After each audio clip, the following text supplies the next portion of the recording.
Hello, welcome மக்களே, welcome to my channel Vedanthika lifestyle. வாங்க video கூட போகலாம்.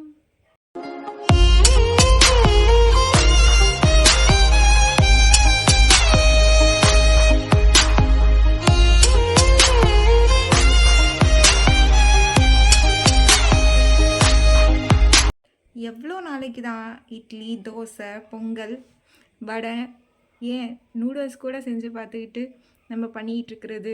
ஒரு டிஃப்ரெண்ட் சேஞ்சுக்கு அன்றைக்கி வந்து ஒயிட் பாஸ்தா வந்து நம்ம செய்ய போகிறோம். ஸோ அதுதான் இன்றைக்கான வீடியோ. இது வந்து எல்லாருக்கும் ஈஸியாக தான் இருக்கும். மேக்ஸிமம் பிகினர்ஸ்க்கு ரொம்ப ஈஸியாக தான் இருக்கும். நம்ம வந்து ஒரு கடைக்கு போனாலே நம்ம வந்து மேக்ஸிமம் வந்து ஒரு சாண்ட்விட்சு, ப்ரெட் ஆம்லேட்டு, அதுக்கப்புறம் வந்து பாஸ்தா, இந்த மாதிரி தான் நம்ம வந்து வெளியில் வாங்கி சாப்பிடுவோம். அதை நம்ம இன்றைக்கி எப்படி வீட்லேயே செஞ்சு சாப்பிட்றது ரொம்ப ஈஸியாக தான் இருக்கும். ஸோ அதுதான் நம்ம இன்றைக்கி பார்க்க போகிறோம். எப்போதுமே வந்து அம்மா அப்பா நம்ம வீட்டில் இல்லை நம்மளா ஓனாக குக் பண்ணுறோம் அப்படின்னா நூடுல்ஸ் தான் செய்வோம். அதுவுமே இப்போ வர வர போர் அடிக்க ஆரம்பிச்சிச்சு. ஸோ வெளியில் வாங்கி சாப்பிட்ற டிஷ்ஷை நம்ம இன்றைக்கி வீட்டில் பண்ண போகிறோம். White pasta. இது எல்லாருக்குமே யூஸ்ஃபுல்லாக இருக்கும்னு நினைக்கிறேன். வாங்க எப்படி செய்கிறதுன்னு பார்ப்போம். இது வந்து ஒரு 3 பேர்த்துக்கு அளவான நான் மக்ரோனி எடுத்திருக்கேன். உங்களுக்கு எவ்வளோ தேவையோ அந்த அளவுக்கு எடுத்துக்கோங்க. ரொம்ப ஈஸியான ஒரு டிஷ் தான். எப்போ பார்த்தாலும் பூரி பொங்கல்னு சாப்பிட்டு போர் அடிக்குதில்ல. ஸோ ஃபார் அ சேஞ்ச் நம்ம வந்து இன்றைக்கி ஒயிட் பாஸ்தா நம்ம வந்து ட்ரை பண்ண போகிறோம். ஸோ அதுக்கு தேவையான அளவு நான் வந்து பாஸ்தா எடுத்திருக்கேன்.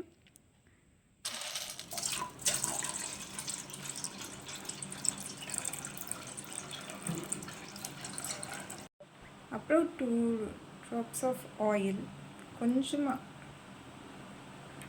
அப்போ தான் நமக்கு வந்து கொஞ்சம் ஒட்டாமல் இருக்கும்.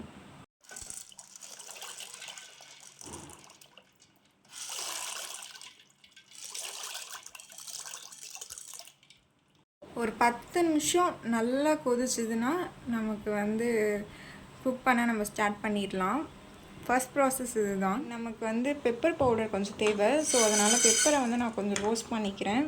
அப்புறம் நமக்கு சில்லி ஃப்ளேக்ஸ் வந்து நமக்கு தேவைப்படும். ஸோ சில்லி ஃப்ளேக்ஸும் நான் வந்து ரோஸ்ட் பண்ணி ஃப்ரெஷ்ஷாக வந்து நான் எடுத்துக்க போகிறேன். பெப்பர் பவுடர்லாம் செய்கிறது ரொம்ப ஈஸி. ஜஸ்ட்டு வந்து ரோஸ்ட் பண்ணி எடுத்துகிட்டு லைட்டாக கூல் டவுன் ஆனோடனே நம்ம வந்து இது பண்ணிட்டாலே போதும். பவுட்ரு கிடச்சிடும். நமக்கு பெரிய ப்ராசஸ்லாம் கிடையாது. இது வந்து இந்த வெஜிடபிள்ஸ்லாம் உங்களுக்கு ஆப்ஷனல் தான். ஸோ உங்களுக்கு எவ்வளோ தேவையோ அவ்வளோ எடுத்துக்கோங்க. கார்லிக் வந்து ஒரு 3 பல் மட்டும் எடுத்திருக்கேன். இது வந்து கேரட், இது வந்து 1 தான் எடுத்திருக்கேன். ஸோ இதெல்லாம் வந்து ஆப்ஷனல் தான். இதை நம்ம என்ன பண்ண போகிறோம் அப்படின்னா, ஆயிலில் வந்து நல்லா போட்டு ஒரு 80% நம்ம வந்து வேக வச்சு எடுத்துக்க போகிறோம். ஆனியன் நமக்கு வந்து நல்ல ஒரு கண்ணாடி பதத்துக்கு தேவையான அளவுக்கு எடுத்துப்போம்.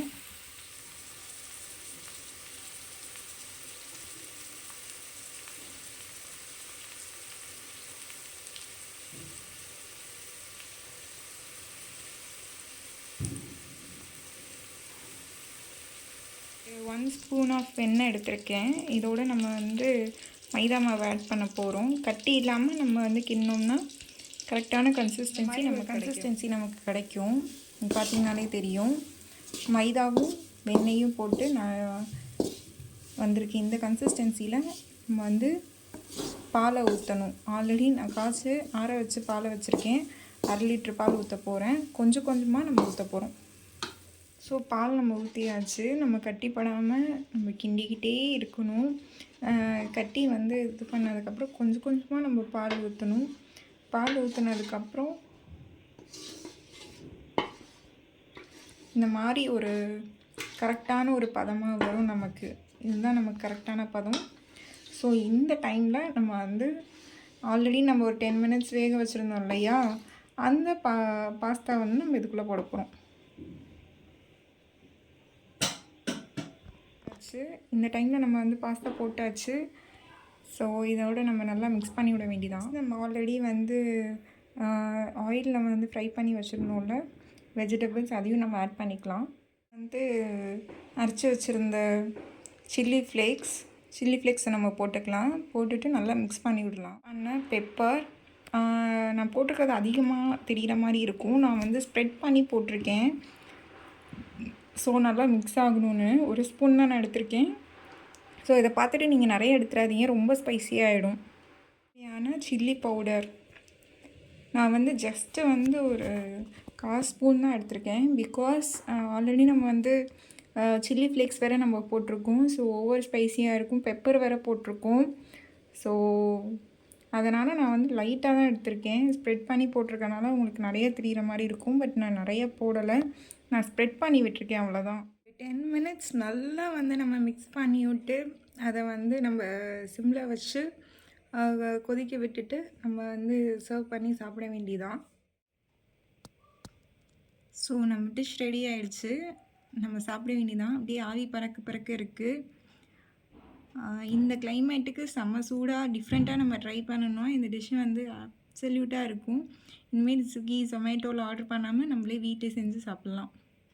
இதில் நீங்கள் வந்து ஸ்வீட் கார்ன் போடணும், இல்லை கேப்சிகம் போடணுன்னாலும் அதெல்லாம் உங்களோட சாய்ஸ் தான். அதெல்லாம் இதெல்லாம் நீங்கள் வெஜிடபிள்ஸே போடாமல் வெறும் பாஸ்தா வச்சு கூட நீங்கள் செய்யலாம். தேங்க்ஸ் ஃபார் வாட்சிங் மை வீடியோ. உங்களுக்கு இந்த வீடியோ ரொம்ப பிடிச்சிருந்ததுன்னா லைக் பண்ணுங்கள், ஷேர் பண்ணுங்கள்.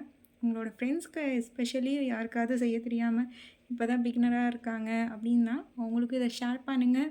சாப்பிட்டு நல்லா என்ஜாய் பண்ணுங்கள். Be safe. பாய். மறக்காமல் என்னோடய சேனலை சப்ஸ்கிரைப் பண்ணிடுங்க.